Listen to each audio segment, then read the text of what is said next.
Kodaikanal Resort plots for sale. For more information, contact 7667008999. Sekar Babu என்னங்க பிராமணனா? கோயில் கலசத்து மேல ஏறதுக்கு இவருக்கு என்ன உரிமை இருக்கு?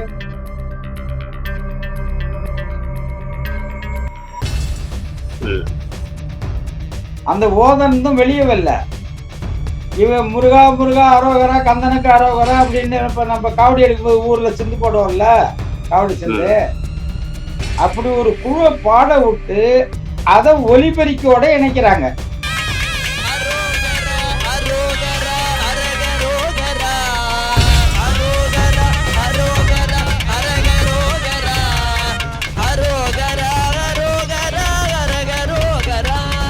இப்ப சீமான் கோரிக்கை வச்ச மாதிரி, தமிழ்நாடு அரசு சொன்ன மாதிரி, நீதிமன்றம் சொன்ன மாதிரி முழுக்க முழுக்க தமிழ்ல தாண்டா நடக்குது.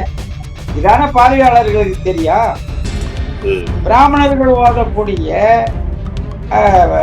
சமஸ்கிருத மந்திரங்கள் ஒலிபரப்பாக்கப்படலாம். நீங்க அதை புரிஞ்சுக்கணும். நீங்க என்ன முடிவு பண்ணீங்களோ சேகர் பாபு முழுக்க முழுக்க வேத ஆகம முறைப்படி பிராமணர்களுடைய முழு ஆதிக்கத்தில், அதுவும் குறிப்பா தமிழர் அல்லாத பிராமணர்களுடைய முழு ஆதிக்கத்தில் குடமுழுக்கு நடத்த வேண்டும் என்று திட்டமிட்டதை அப்படியே சேகர் பாபு செஞ்சு முடிச்சார். சீமானுக்கு கிடைச்ச வெற்றி என்னன்னாக்கா, அந்த சமஸ்கிருதத்துல மந்திரம் ஓதுற பக்கம் ஒலிபெருக்கிய வைக்காம இந்த அரோகரா கோஷம் போட்ட பக்கம் ஒலிபெருப்பி திருப்பன் தான். இதுதான் வெற்றி. மற்றபடியே உள்ள நடந்ததெல்லாம் அப்படியே தான் நடந்தது. சேகர் பாபா நிருபர் கேட்கும் போது எப்படிங்க குடமுழுக்கு நடந்ததுன்னா, வேத ஆகம முறை பிரகாரம் சிறப்பா நடந்ததுங்கிறார். முடிஞ்சு போச்சா? சமஸ்கிருதத்துல தான் நாங்க முடிச்சோன்னு அவரே சொல்லிட்டாரா?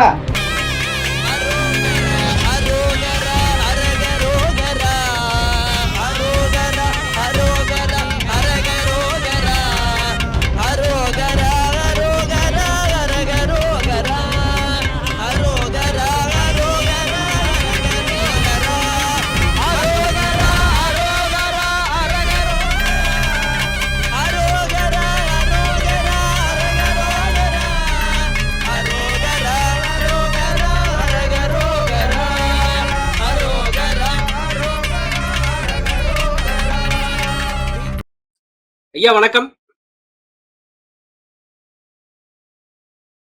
டிஎன் மீடியா ஊழியர்களுக்கும் இவ்வூடகத்தில் செவிமடுக்கின்ற நேயர்களுக்கும் எந்தழி வாழ்கின்ற தமிழ் சொந்தங்களுக்கும் வணக்கம். ஐயா, இன்றைக்கு திருச்செந்தூர் முருகன் கோவில்ல நடந்த அந்த குடமுழுக்கு பார்த்திருப்பீங்க.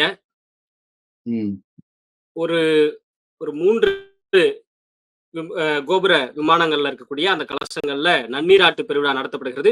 கொஞ்ச நாளைக்கு முன்னாடி சீமான் அவர்கள் தெய்வ தமிழ் பேரவை மற்றும் இந்து வேத மறுமலர்ச்சி இயக்கங்கள் சேர்ந்து தமிழ்ல குடமுழுக்கு நடத்தப்படணும் திருச்செந்தூர் முருகன் கோவில்ல, சுப்பிரமணிய சுவாமி கோயில்ல அப்படின்னு சொல்லியிருந்தாங்க. இப்போது அது அவர்கள் கேட்டபடி தமிழ்ல தான் நடத்துவோம் அப்படின்னு அவங்க சொன்னபடி நடந்திருக்குதா? நீங்க எப்படி பாக்குறீங்க? ரொம்ப தெளிவா இருக்காங்க.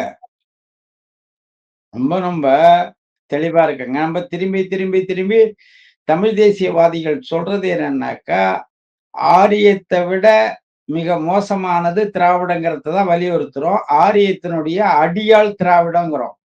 எந்த ஒரு காலகட்டத்திலேயும் எந்த பிராமணர்களும் வரலாற்றுல தமிழகத்தின் மீது படை தொடுத்து, போர் தொடுத்து, படையெடுத்து ஆட்சி அதிகாரத்தை கைப்பற்றவில்லைங்கிறத பல பதிவுல நம்ம கொடுத்துருக்கோம். விஜயநகர பேரரசு வந்ததுன்னா சிருங்கேரி சங்கரமடத்தினுடைய வித்யாதரணியனுங்கிற சங்கராச்சாரி தான் ஹரிகரம் புக்கரனை உருவாக்கி ஒரு பேரரசை உருவாக்குறான். அவனுடைய படை வீரன் தான் குமார கம்பண்ணன் படையெடுத்து வரா. படைவிட கிபி 1366 வீழ்த்திட்டு அங்கிருந்து 5 ஆண்டு போர், நெருக்கடியான போருக்கு பிறகு 71 மாதிரியே பிடிக்கிறான். அதுக்கு பிறகு நாயக்கர ஆட்சி நடந்ததுங்கிறோம். இந்த நாயக்கர ஆட்சி காலத்துலதான் முன் எப்போதும் இல்லாத பிராமணிய மேலாண்மை உச்சம் பெற்றிருந்தது தமிழகத்தில். அந்த காலகட்டம் சாதிய பாகுபாடுகள் தமிழகத்தின் மிக பெரும் கேடுக்கான ஆட்சி காலம் அது.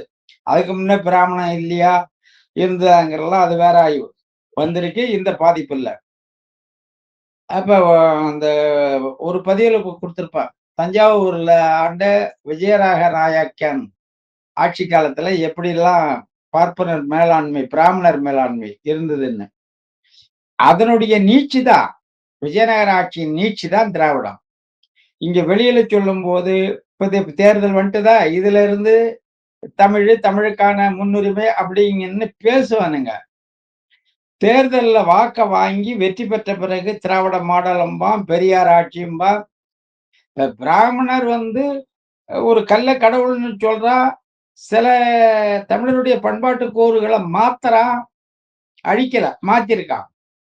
ஆனா நீங்க எல்லாத்தையும் வந்து சிதைக்கிறீங்க, அழிக்கிறீங்க. வெளியில திராவிட பெரியார் கோட்பாடு பேசிட்டு உள்ள போய் பிராமணர்களை வச்சுக்கிட்டு பூசை செய்யறீங்க. எவ்வளவு பெரிய அயோக்கியத்தனம்.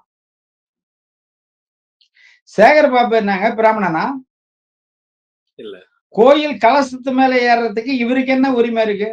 ஈவேரா கோட்பாட்டுக்கு பிரகாரம் அல்லது கலைஞர் கருணாநிதி அவர்களுடைய கோட்பாடு அனைத்து ஜாதிக்காரனும் அர்ச்சகர் ஆகலன்னா கூட அர்ச்சகருக்குன்னு ஆகமம் அல்லது அதுக்கான பாட திட்டங்களை படித்து ஓதுவாரானவர்களுக்கு தான் ஏறுற உரிமை.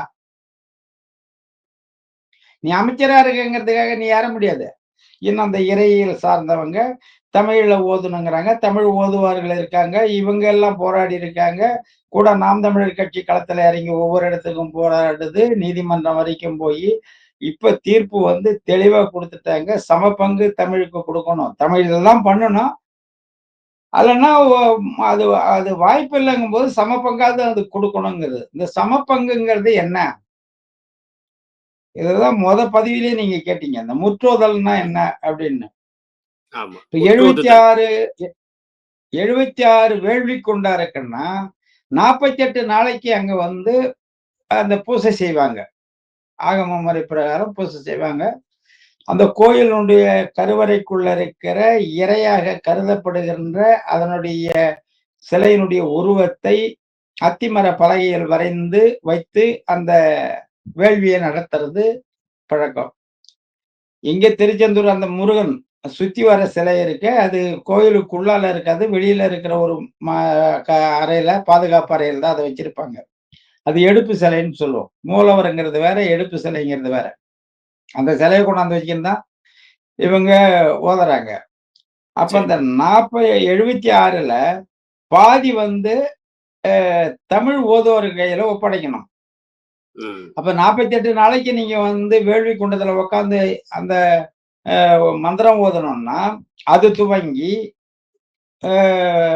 குடத்துல மேல இருக்கிற கலசலத்துல நன்னீர் ஆட்டுற வரைக்கும், அதுக்கு அடுத்தது என்ன இறுதி சடங்கு முடியிற வரைக்கும் தொடர்ச்சியா செய்யக்கூடிய அத்தனை பணிகளையும் எந்த மொழியில சமஸ்கிருதத்துல செஞ்சா அது சமஸ்கிருத முற்றோதல், தமிழ்ல செஞ்சா தமிழ் முற்றோதல். இதுதான் முற்றோதல்ங்கிறது.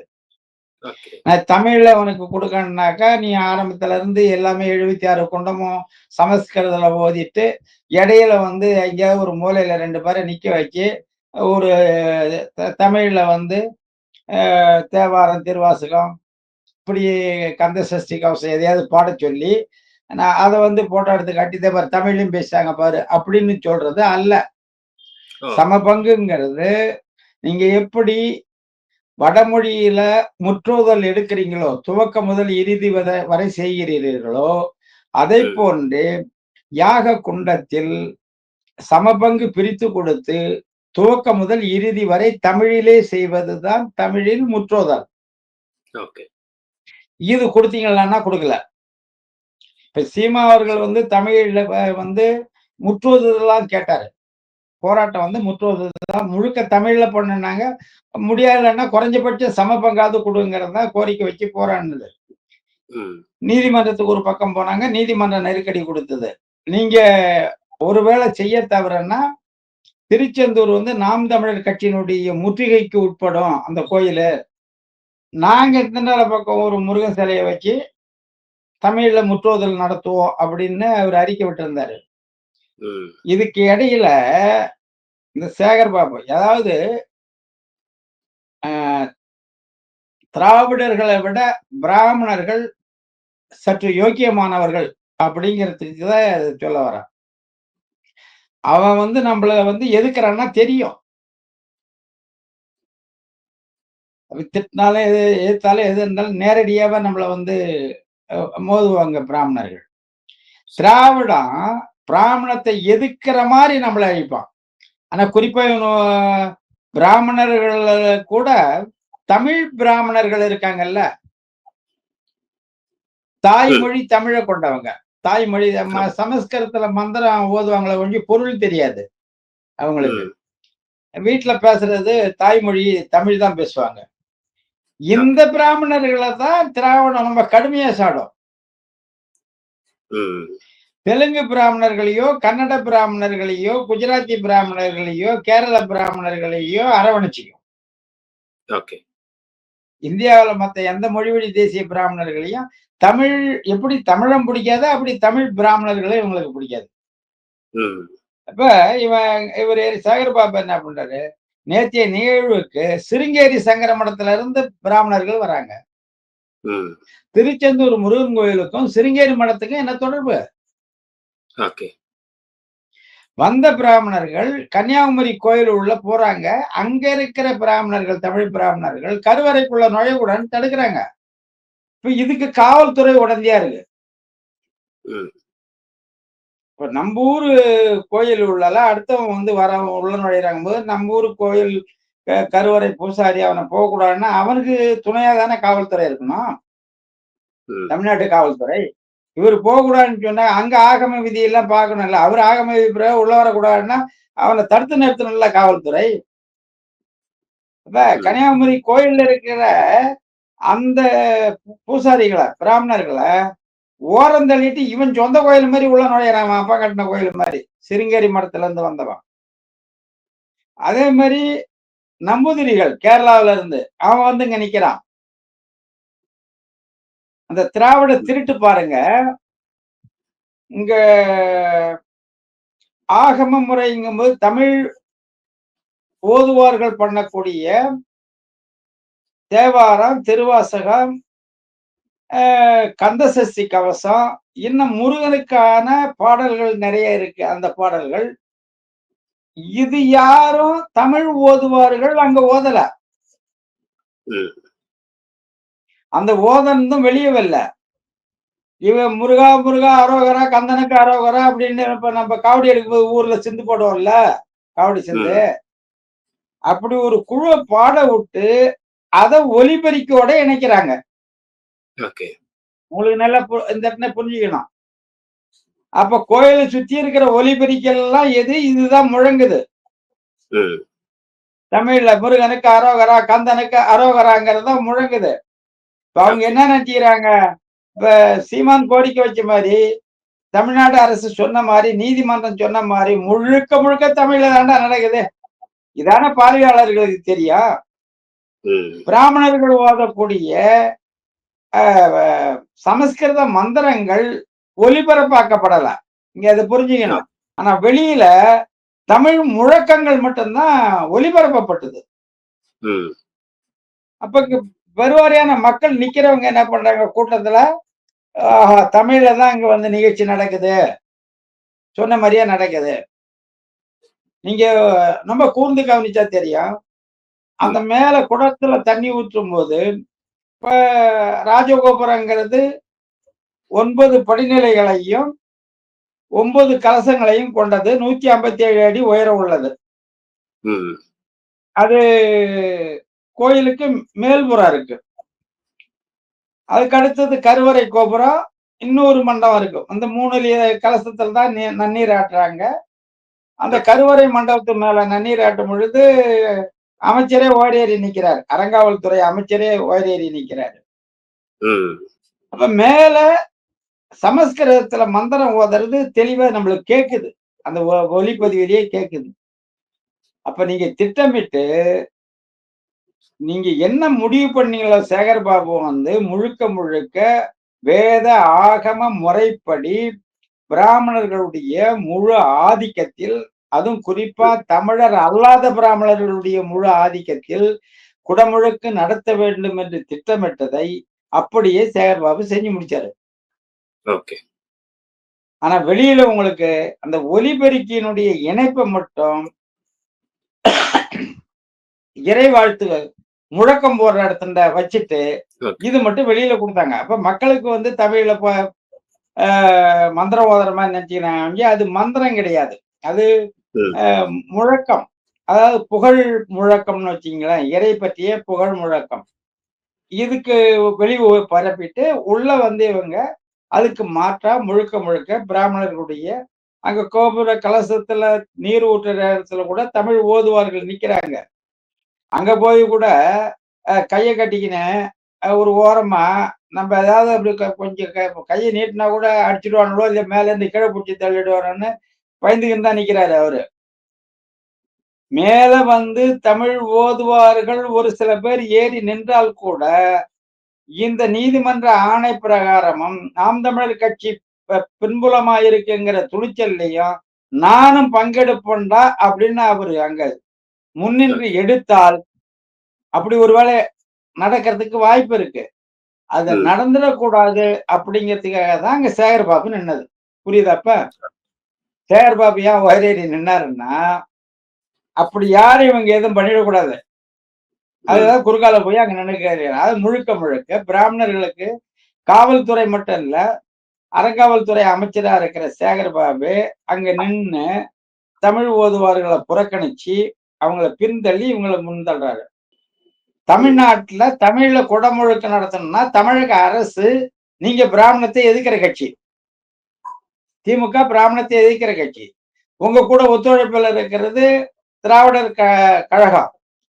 இங்க வக்காலத்து வாங்குறத பூரா திராவிட கோட்பாட்டாளர்கள்.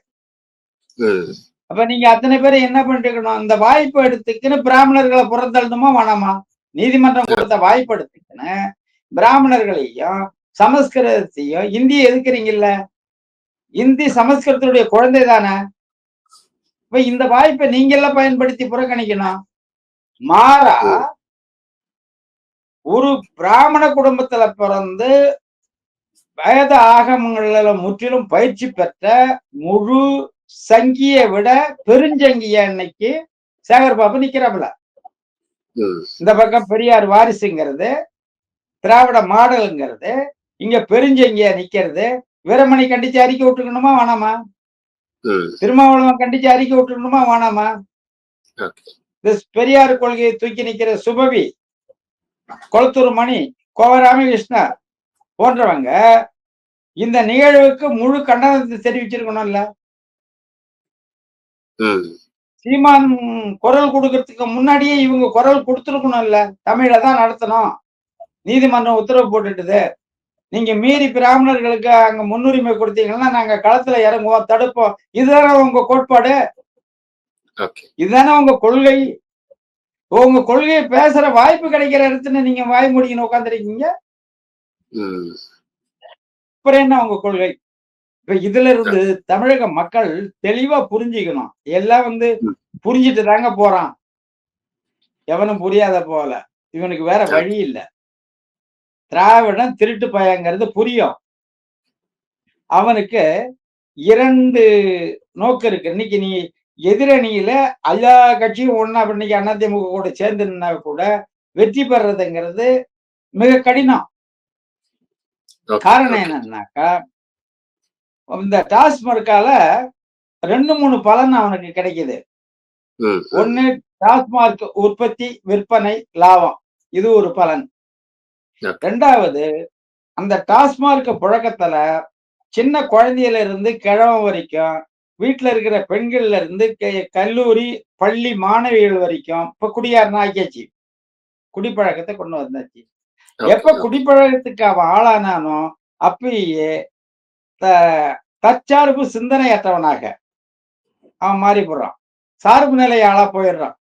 எத்தனை நாளைக்கு இவன் கையில இருந்து குடிப்பான்? இருக்கிறத வித்து குடிச்சான்னா அதுக்கு அடுத்து மறுநாள் வந்து எவன்டையாவது 10 ரூபா கொடு, 5 ரூபா கொடுன்னு ஒரு கெஞ்சற நிலை. அப்ப தற்சார்பு நிலையில் நிற்கக்கூடிய அந்த மனோபாவத்தை தகர்த்து சார்பு நிலை வாழ்வியலுக்கு மக்களை கொண்டு வர்றது.